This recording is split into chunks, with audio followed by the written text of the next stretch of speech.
नमस्कार, लोकमंच न्यूज में आपका स्वागत है। मैं अलका सिंह और आप देख रहे हैं खबर मध्य प्रदेश। बुलेटिन की शुरुआत करते हैं इस वक्त की बड़ी खबर से। इस वक्त की बड़ी खबर इंदौर से है, जहां प्रदेश की मंत्री उषा ठाकुर का विवादित बयान आया है, जिन्होंने कोरोना वैक्सीन को लेकर बयान दिया है। इस दौरान उन्होंने कहा कि जिन्हें कोरोना वैक्सीन लग गई है वो पीएम केयर फंड में पैसा जमा करें। दोनों डोज लगवाने वाले लोग 500 रुपए जमा करें। कोविड की वजह से व्यवस्था प्रभावित हुई है, ऐसा कहना है मध्य प्रदेश के मंत्री उषा ठाकुर का। बड़ी जानकारी इस वक्त की आपको इंदौर से दे रहे हैं, जहां प्रदेश की मंत्री उषा ठाकुर का विवादित बयान आया है। उन्होंने कहा है कि जिन्हें कोरोना वैक्सीन लग गई वो पीएम केयर फंड में पैसे जमा करें।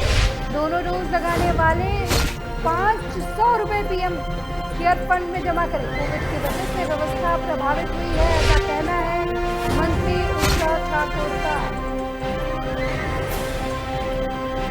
आप सबसे करबद्ध प्रार्थना करना चाहती हूँ।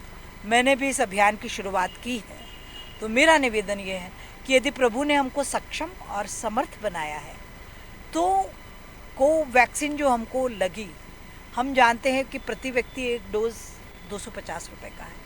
यदि दोनों वैक्सीन हमको लग चुकी हैं तो मैं सबसे हाथ जोड़ के प्रार्थना करना चाहती हूँ कि रुपये 500 पीएम केयर फंड में जो सक्षम है, जो समर्थ हैं, वो अवश्य डालें। ये मेरा निवेदन है। आप सबसे करबद्ध प्रार्थना करना चाहती हूँ। मैंने भी इस अभियान की राष्ट्रीय चिकित्सक दिवस के अवसर पर चिकित्सकों को सम्मानित किया गया। गुरुवार को विधायक जजपाल सिंह जज्जी जिला अस्पताल पहुंचे, जहां उन्होंने डॉक्टरों को शॉल और श्रीफल और स्मृति चिन्ह भेंट कर उनका सम्मान किया। इस अवसर पर विधायक जज्जी ने बताया कि जीवन में डॉक्टर की भूमिका को नज़रअंदाज नहीं किया जा सकता। महामारी के इस दौर में डॉक्टर्स ने मानव सेवा के लिए जो किया उसे कभी भुलाया नहीं जा सकेगा। इनको सम्मानित कर वो अपने आप को गौरवान्वित महसूस कर रहे हैं। डॉक्टर हमारे समाज का महत्वपूर्ण हिस्सा है, ऐसा उनका कहना है। मानवता की सेवा करने के लिए अपनी जान हथेली पर रखकर डॉक्टरों ने कोरोना काल में सबकी सेवा की है। उनके योगदान के सम्मान में गुरुवार को नेशनल डॉक्टर्स डे के रूप में ये खास दिवस भारत में 1 जुलाई को हर साल मनाया जाता है।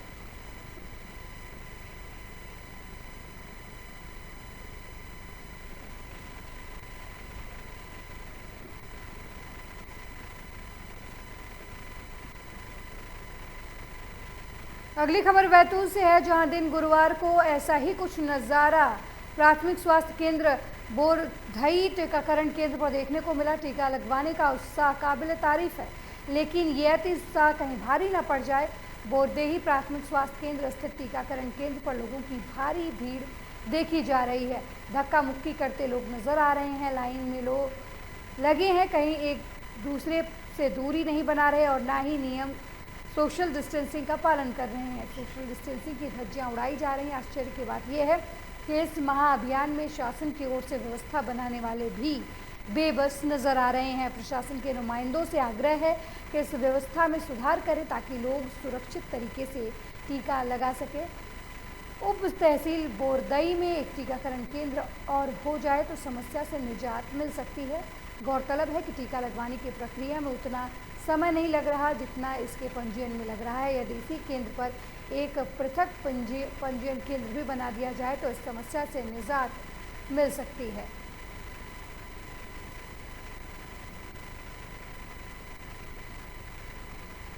छिंदवाड़ा जिले के जुन्नार देव थाना अंतर्गत वेलफेयर कॉलोनी में महिला ने फांसी लगाकर जीवन लीला समाप्त कर ली। मां को फांसी पर लटका देख 2 बेटियों ने भी सुसाइड की मंशा से जहर खा लिया। हालांकि दोनों बेटियों का जिला अस्पताल में उपचार चल रहा है, वो अब दोनों खतरे से बाहर हैं।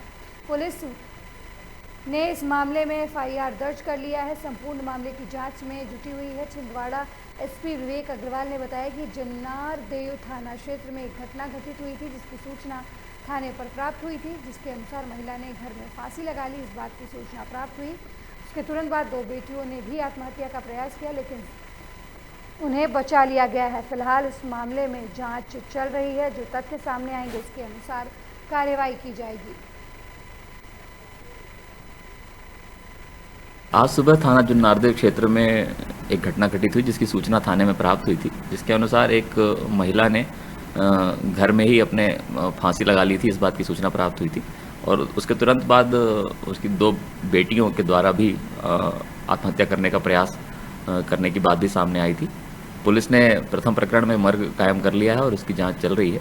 साथ ही साथ दोनों बच्चियों का भी तत्काल इलाज के लिए अस्पताल भेजा गया था और वहां पर उनकी जीवन को बचाया जा सका है और वो दोनों अभी सुरक्षित हैं।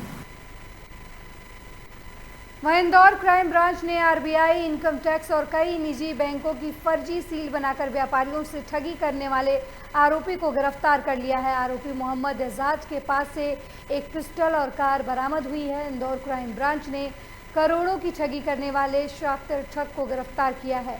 आरोपी के कब्जे से एक पिस्टल, कार और आरबीआई, इनकम टैक्स के कई निजी बैंकों की सील बरामद की है। दरअसल क्राइम ब्रांच ने इंदौर के कारोबारी ललित वर्मा की शिकायत पर मोहम्मद एजाज को गिरफ्तार किया। कारोबारी वर्मा ने बताया कि आरोपी ने पहले उनसे दोस्ती की, उसके बाद आरबीआई के फर्जी पत्र दिखाकर कहा कि वो 151 करोड़ रुपए कई बैंकों में फंसे हुए हैं। पैसे निकलने में थोड़ा वक्त लग सकता है, इसलिए उन्हें कुछ रुपये चाहिए। उन्होंने ब्याज पर रुपए लौटा देने की बात कही। इसके बाद आरोपी ने व्यापारी ललित वर्मा से 27 लाख रुपए ले लिए। उसी समय आरोपी ने दूसरे अनाज व्यापारी रामस्वरूप से भी करीब 1 करोड़ रुपए की हेराफेरी की। इसके विरुद्ध में 420 अन्य धाराओं में प्रकरण पंजीबद्ध हुआ है। इसकी मोडस ऑपरेंडी ये थी कि ये दोस्ती बनाकर फिर बहला फुसलाकर अच्छी बड़ी बड़ी बातें करके लोगों से ठगी करता था, जिसमें ये बताता था कि इसका पैसा जो है आरबीआई में अटका हुआ है, इनकम टैक्स का कुछ क्लियरेंस बचा हुआ है और उस आशय की पत्र जो हुबहू असली जैसे दिखते थे और फर्जी बनाते था, ये लोगों को बताता था। उसके आधार पर ये उनसे पैसा ले लेता था। वहीं मंदसौर जिले के भानपुर थाना पुलिस ने एक लावारिस हालत में मिली स्विफ्ट कार से 1 क्विंटल अवैध डोडा चूरा बरामद किया है। पुलिस ने बरामद किए गए डोडा चूरा की कीमत 3 लाख बताई है। पुलिस ने इस मामले में अज्ञात आरोपी के खिलाफ NDPC एक्ट के तहत मामला दर्ज कर लिया है। भानपुरा टीआई कमलेश श्रृंगार ने बताया कि उन्हें सूचना मिली थी कि लेंदी चौराहे पर एक मारुति स्विफ्ट कार लावारिस हालत में खड़ी है। पुलिस ने मौके पर पहुंचकर पंचनामा बनाकर कार की तलाशी ली तो उसमें 5 प्लास्टिक के बोरे में भरा 1 क्विंटल डोडा चूरा मिला। टीआई कमलेश श्रृंगार ने बताया कि स्विफ्ट कार गुजरात के राजकोट से चोरी होने की जानकारी मिली है, जिस पर दिल्ली की फर्जी नंबर प्लेट लगाई गई है। पुलिस इस मामले में आगे की छानबीन कर रही है।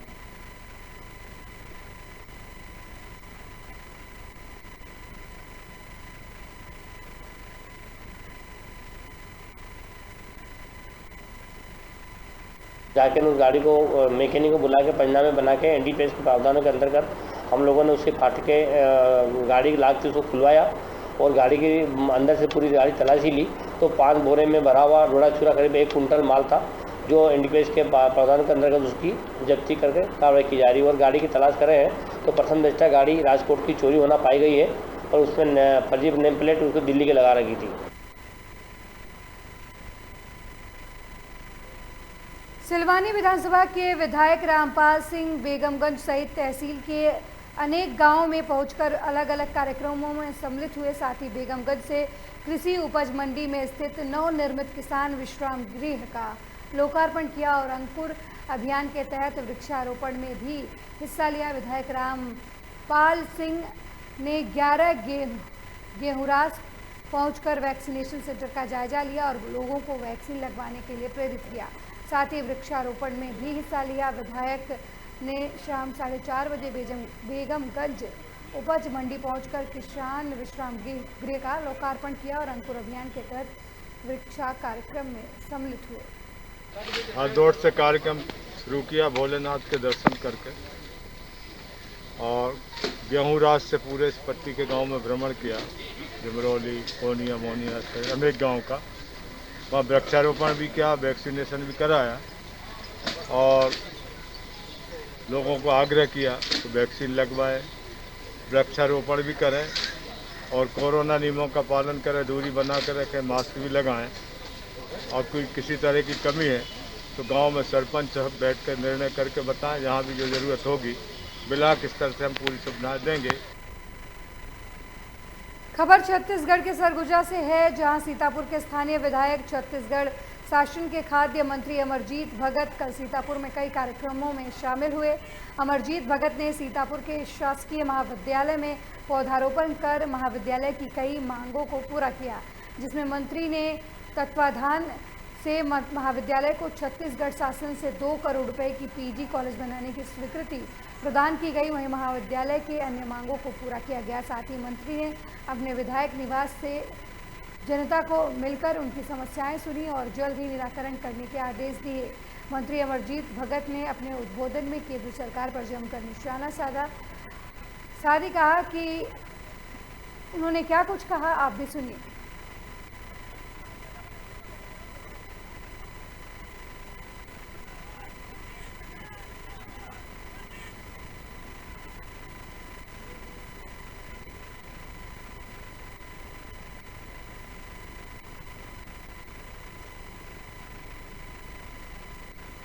मध्य प्रदेश के सतना जिले में इन दिनों चोरों के हौसले लगातार बुलंद है। चोरों ने सतना के 2 बैंकों को निशाना बनाया है। अमरपाटन के SBI बैंक में चोरों ने कैश से भरे काउंटर से 4,50,000 रुपए नकदी चुरा ली। चोरों की घटना की जानकारी लगते ही बैंक में हड़कंप मच गया।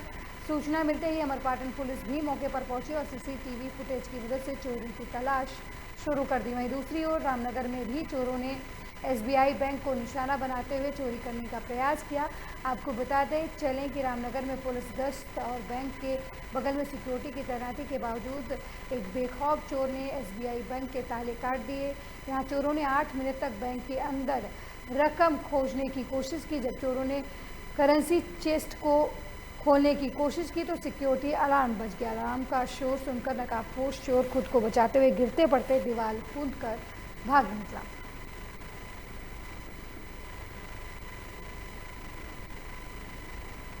सिवनी जिले के ग्राम पंचायत शिकारा में भ्रष्टाचार की नई इबारत देखने को मिली, जहां देश में प्रधानमंत्री मोदी आवास और स्वच्छ भारत को लेकर पूरे देश में तीव्र गति से मकान और शौचालय बनाने के लिए ढिंढोरा पीटा जा रहा है।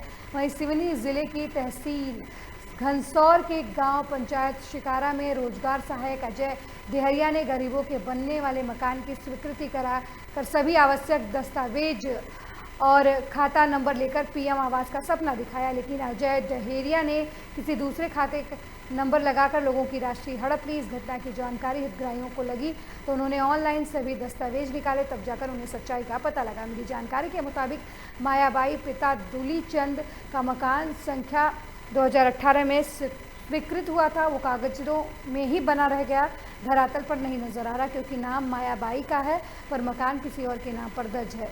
ठीक इसी तरह महिपाल कुमार, मुन्नालाल कुमरे और राकेश वर्मा सहित सभी के साथ यही घटना घटी है। इसकी शिकायत करने पर जांच की गई। रोजगार सहायक अजय डहेरिया को दोषी भी करार दिया गया और रिकवरी के लिए लिखा भी गया, पर उन्हें पद से हटाया नहीं गया। इसी बात से नाराज हितग्राहियों ने घनसौर तहसील पहुंचकर SDM, SDOP और CEO और थाना घनसौर को ज्ञापन दिया। 7 दिनों में न्यायपूर्ण जांच नहीं की गई तो रोजगार सहायक को नहीं हटाया गया तो ग्रामीणों ने आंदोलन की धमकी दी है। PM आवास में जो घोटाला हुआ है ग्राम पंचायत शिकारा में, उसके संबंध में आए थे। इससे पहले भी हम SDM सर के पास 5 जनवरी को आए थे और जिला CO सर के पास 15 जनवरी को गए थे। उसके बाद जांच भी हुई थी।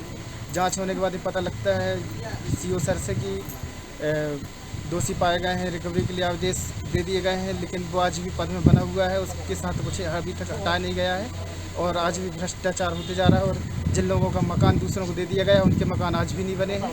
तो पैसे नहीं मिले क्या आपको? मकान कुछ नहीं मिला, 1 रुपया नहीं मिला, ना कोई जानकारी से नहीं कि मकान तेरा आया है कि नहीं आएगा। लेकिन सुनने में तो ऐसा आया कि पैसा डाला गया, तो पैसा कहाँ गया? पैसा कहाँ आया कहाँ गया है मेरे को क्या मालूम। आपको कोई जानकारी? मेरे अकाउंट में अगर आता तो मैं यहाँ क्यों आता। मतलब आपका कहने का मतलब मेरे अकाउंट में आज तक पैसे आए नहीं? आए नहीं। और मकान भी नहीं बना? नहीं बना। उज्जैन न्याय विभाग ने किन्नरों का वैक्सीनेशन कराया है। इसके साथ ही जिला न्यायाधीश और जिला अध्यक्ष विधिक सेवा प्राधिकरण उज्जैन एनपी सिंह का आभार जताया है। वहीं न्यायालय विभाग ने विशेष समुदाय के लोगों को टीकाकरण कराकर एक अच्छा संदेश दिया है। इस शिविर में कई किन्नरों ने जाकर टीकाकरण कराया। शिविर का शुभारंभ प्रधान जिला और अन्य सत्र न्यायाधीश एनपी सिंह की तरफ से सरस्वती पूजन कर किया गया। 10 जुलाई को होने वाली लोक अदालत को लेकर भी एक संदेश जारी किया गया। लोग उज्जैन से दूर रहते उनका प्रकरण ऑनलाइन भी सुना जाएगा और जो पास में रहते हैं उनका प्रकरण ऑफलाइन सुना जाएगा। राष्ट्रीय कोरोना टीकाकरण अभियान के तहत आज जेल में जितने भी बंदी निरुद्ध हैं एवं हमारे स्टाफ के जो परिजन बाकी रह गए थे कोरोना टीकाकरण से, तो फर्स्ट टीकाकरण जो 18 वर्ष से ऊपर हैं लगभग समस्त बंदी 160 बंदियों को आज कोविशील्ड की प्रथम डोज लगा है। और इसके साथ ही साथ लगभग 7 से 8 के करीब जो हमारे स्टाफ है उनके परिवार में जो महिलाएं हैं उनको भी। जुलाई माह के पहले दिन जिलेवासियों के लिए काफ़ी खुशी का दिन रहा। मुख्यमंत्री ने प्रदेश के कई जिलों के साथ अशोकनगर जिले को भी महिला थाने की सौगात दी। अब महिलाएं बेहिचक अपनी शिकायत लेकर पुलिस के पास जा सकेंगी। विदिशा रोड स्थित पुलिस कंट्रोल रूम में वैकल्पिक तौर पर पहला महिला थाना प्रारंभ कर दिया गया। गुरुवार की सुबह राज्य मंत्री ब्रिजेंद्र सिंह यादव, अशोकनगर विधायक जजपाल सिंह जज्जी, पुलिस अधीक्षक रघुवंश भदौरिया, एसएसपी प्रदीप पटेल ने दीप प्रज्वलित कर महिला थाने का उद्घाटन किया। इस दौरान एसपी रघुवंशी भदौरिया ने बताया कि विशेष रूप से ये देखा जाता है कि महिलाओं को थाने आने में डर लगता है। विशेष रूप से महिलाओं की परेशानी को ध्यान में रखकर ये महिला थाना का शुभारंभ किया गया है।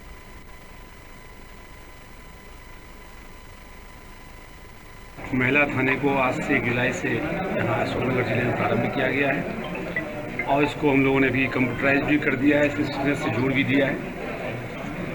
और परेशानियाँ जो महिलाओं के साथ ये होती है कि यदि वो नहीं जा पाती है थानों में, उसको डर लगता है जाने में कि हम थाने में जाएंगे और वहाँ पे बहुत लोग रहेंगे। ये स्पेशली महिला थाना है, महिलाओं की जो है इस फरियाद से सुनी जाएगी। अशोकनगर जिले में महिला थाना खुला है नया और सबसे अच्छी बात ये है और खुशी की बात है और मैं माननीय एसपी साहब को बधाई देना चाहता हूँ कि हमारे मध्य प्रदेश में अशोकनगर जिले का महिला थाना एक पहला थाना हुआ। दतिया के सेवढ़ा नगर में समाज सेवियों ने सोशल मीडिया के जरिए सनकुआ धाम और नगर में फैली गंदगी के बारे में अनुभाग अधिकारी सेवढ़ा को अवगत कराया। केवल इतना ही नहीं, कई बार सेवढ़ा नगर परिषद सीएमओ और नगर परिषद के अधिकारी कर्मचारियों को अवगत कराया। बावजूद इसके नगर परिषद के अधिकारी कर्मचारी सफाई को लेकर लापरवाह नजर आ रहे हैं। इसी कड़ी में समाजसेवियों ने सेवढ़ा के एसडीएम अनुराग निगवाल के पास पहुंचे और एसडीएम अनुराग निगवाल के सामने अपनी समस्या रखी। इस दौरान अनुराग निगवाल द्वारा सफाई और सेवढ़ा में सुंदरीकरण सनकुआ धाम पर्यटन को लेकर समाज सेविकों से बैठक की गई और समाज सेवियों को यह आश्वासन दिया गया कि नगर की साफ सफाई और सुंदरीकरण किया जाएगा। जी, आज क्या है कि नगर में कुछ समस्याएं रहती हैं गंदगी को लेकर, नगर के सौंदर्यीकरण को लेकर, बिजली समस्या को लेकर। तो आज क्या है कि खबर आसपास ग्रुप के माध्यम से हम लोगों ने जो है बस स्टैंड सेवड़ा पर गंदगी का जो अंबार लगा रहता है उसको लेकर एक पोस्ट सुबह की। उस पोस्ट को संज्ञान में लेकर एसडीएम महोदय ने जो है नगर के समाज सेवी लोगों को आज यहाँ आमंत्रित किया, मीटिंग ली और नगर की समस्याओं से संबंधित जो है सुझाव सभी लोगों से लिए, जिसमें जो है नगर के सभी समाज सेवियों ने अपने अपने स्तर से नगर को भव्य बनाने के लिए क्या बेहतर हो सकता है इसके ऊपर अपने अपने सुझाव रखे। सोशल मीडिया के माध्यम से दिन प्रतिदिन पिछले 1 माह से इस तरीके की नगर से संबंधित चाहे निर्माण कार्य हो, सफाई हो, शांति व्यवस्था हो के बारे में आम नागरिकों द्वारा अवगत कराया जाता रहा है। उसी क्रम में आज मैंने और आम नागरिकों ने सेवड़ा के 1 बजे दोपहर को बैठक आयोजित कर नगर के भविष्य के लिए सौंदर्यीकरण, नगर में निर्माण कार्य और जो नगर सनकुआ धाम जैसे ऐतिहासिक पौराणिक स्थल को अपने गर्भ में रख रखा है उसे कैसे विश्व देश प्रदेश पटल पर वापस। इंदौर के वैक्सीन सेंटर पर भारी भीड़ उमड़ रही है। टीकाकरण के मामले में इंदौर के खाते में एक और बड़ी कामयाबी दर्ज होने वाली है। तो वहीं ग्रीन पार्क कॉलोनी के बोहरा समाज में 82% वैक्सीनेशन हो चुका है और जल्द ही 100% पूरा होगा। वैक्सीनेशन होने की बात ये कही गई है। बोहरा समाज प्रशासन का पूरा सहयोग इस पर मिलता रहेगा। अगर रिस्पॉन्स की बात कर रहे हैं तो हमेशा से हमारा रिस्पॉन्स तो एकदम पॉजिटिव रहा है। क्योंकि जब से सरकार ने बोला कि आपको वैक्सीन लगानी है तो हमने उसी दिन से शुरुआत कर दी थी इसके लिए क्या करना है, और सरकार की तरफ से वैक्सीन बराबर मिलती रही हमको, और स्लॉट में लगाते रहें, जैसे एक दिन छोड़ा फिर 2-4 दिन बाद लगाएं, इस तरीके से हमको प्रोवाइड होती है। अब जैसे फर्स्ट डोज हमने लगवा दिए थे 2 तारीख को, 5 तारीख को उसका सेकंड आने वाला था, सेकंड के लिए हमने एप्लीकेशन दी तो सेकंड में हमको मिल गया। इजीली मिल जाता है, कभी कभी स्टॉक नहीं होता है। तो नर्सेस एसोसिएशन की प्रदेश व्यापी हड़ताल अपनी मांगों को लेकर एक बार फिर से शुरू हो गई है। प्रदेश सरकार के खिलाफ नर्सें पिछले कई दिनों से हड़ताल पर थीं, लेकिन बाद में बातचीत के बाद हड़ताल खत्म हो गई थी। लेकिन एक बार फिर नर्सों ने अपनी मांग को लेकर हड़ताल जारी कर दिया है। नर्सेज एसोसिएशन की हड़ताल को लेकर उनकी मांगों को लेकर जो बात कही गई थी वो पूरी नहीं की गई, जिसके बाद नर्सेस एसोसिएशन और प्रदेश सरकार के जनप्रतिनिधि और नर्सेस एसोसिएशन के विभाग से बातचीत न होने के चलते एक बार फिर नर्सेस एसोसिएशन की नर्सेस अनिश्चितकालीन हड़ताल पर चली गई हैं। लिखित जिस तरीके से बैठकें होती है उस तरीके से तो कोई बैठक नहीं हुई। फ़ोन पर बोला गया था कि आपको बैठक के लिए आना है। जब हमने आगे बात करनी चाहिए तो उन्होंने हमारी ये मांग थी कि हमारे विभागीय आईपीएसओ से हमारी बैठकें कराई जाएं, क्योंकि मांग वो ही पूरी करेंगे। मंत्री महोदय तो बोल देंगे कि इनकी मांगे मान लीजिए, आप देख लीजिए अपने विभाग में। किसी हमारे विभागीय आईपीएस से अभी तक हमारी कोई बैठक नहीं हो पाई है। फिलहाल आगे क्या रणनीति है, क्या किस तरीके से? आगे भी इसी तरह अनिश्चितकालीन हड़ताल चालू रहेगी जब तक इस बार बैठक करके हमारी मांग। रतलाम के जामुआ में 60 से अधिक बीजेपी कार्यकर्ताओं ने कांग्रेस पार्टी ज्वाइन की है। कांग्रेस पार्टी ज्वाइन करने के बाद उन्होंने बताया कि वर्तमान में बीजेपी अपने मार्ग से भटककर एक गलत दिशा में जा रही है और उनकी रीति नीति में भी अब वो बात नहीं रही जो पहले थी। कांग्रेस पार्टी के नेता ने हनुमान जी के मंदिर में सभी बीजेपी कार्यकर्ताओं को कांग्रेस की सदस्यता दिलाई। इस दौरान कांग्रेस पार्टी के नेता ने बताया कि बीजेपी से अब लोगों का मोहभंग होने लगा है। बीजेपी अब बस स्वार्थ की राजनीति कर रही है। भाजपा से परेशान हुए और कांग्रेस के में आने की इच्छा व्यक्त की। वही मेरे मन की पीड़ा थी कि जितने युवा आज भाजपा में सत्ता दल के सदस्य होते हुए हमसे जुड़ना चाहते हैं तो उनका सम्मान हम करें, उनके सम्मान में भी अच्छा कार्यक्रम हो, उनका सम्मान अच्छे लोगों के हाथों से हो, कांग्रेस के मुखिया के हाथ से हो, जिला कांग्रेस के अध्यक्ष भाई हर्ष विजय गहलोत के हाथ से हो। ये सोच को रखते हुए इस कार्यक्रम जन्म दिवस को हरियाली दिवस के रूप में मनाकर लोक निर्माण मंत्री गोपाल भार्गव ने नया अध्याय प्रारंभ किया है। ये बातें कलेक्टर दीपक सिंह ने लोक निर्माण मंत्री भार्गव के जन्मदिन के अवसर पर रहली विधानसभा क्षेत्र में 1.25 लाख पौधे लगाने के शुभारंभ अवसर पर कही। आपको बता दें कि मध्य प्रदेश शासन के लोक निर्माण मंत्री गोपाल भार्गव ने जन्म दिवस के अवसर पर रहली विधानसभा क्षेत्र में अंकुर योजना के तहत 1.25 लाख पौधों को लगाने की शुरुआत हरियाली महोत्सव से प्रारंभ करते हुए कलेक्टर दीपक ने कहा कि जन्म दिवस पर पौधारोपण करने से अच्छी बात कोई नहीं हो सकती। मंत्री भार्गव ने अपनी रहली विधानसभा क्षेत्र में 1.25 लाख पौधारोपण करने की जो शुरुआत की है वो एक नए अध्याय की शुरुआत करेगा।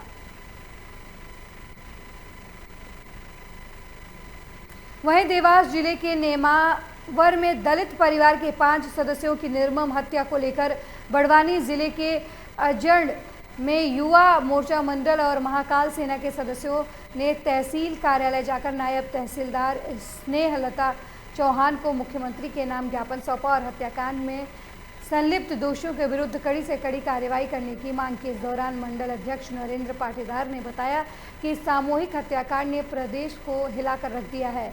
समाज में ऐसे क्रूर लोगों को रहने का कोई अधिकार नहीं है।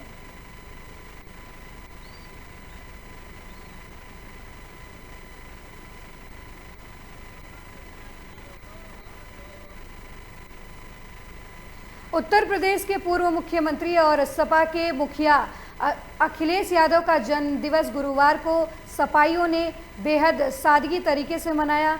इस दौरान कोरोना काल को देखते हुए अखिलेश यादव ने बेहद सादगी से जन्मदिवस मनाने की बात कही थी। सपा नेताओं और कार्यकर्ताओं ने सेक्टर 31 के रोटरी ब्लड बैंक पर केक काटकर एक दूसरे का मुंह मीठा कराया। साथ ही अखिलेश यादव की लंबी उम्र की कामना की। इसके बाद सभी ने रक्तदान किया। करीब 50 से अधिक कार्यकर्ता और नेताओं ने रक्तदान किया। सपा जिला ग्रामीण अध्यक्ष रेशपाल अवाना ने बताया कि राष्ट्रीय अध्यक्ष अखिलेश यादव के जन्मदिन के कार्यक्रम समारोह ने कार्यकर्ताओं में जोश भर दिया है। इस मौके पर उन्होंने संकल्प दिलाया कि उनकी पार्टी एक जिम्मेदार विपक्ष के रूप में रहकर जनता की आवाज़ उठाएगी।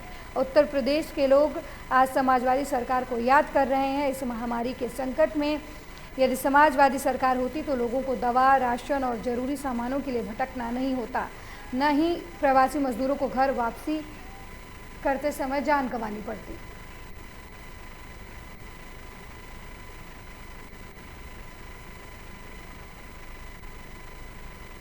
इस बुलेटिन में मेरे साथ फिलहाल इतना ही। देश दुनिया की तमाम खबरों के लिए देखते रहे लोकमंच न्यूज़। नमस्कार।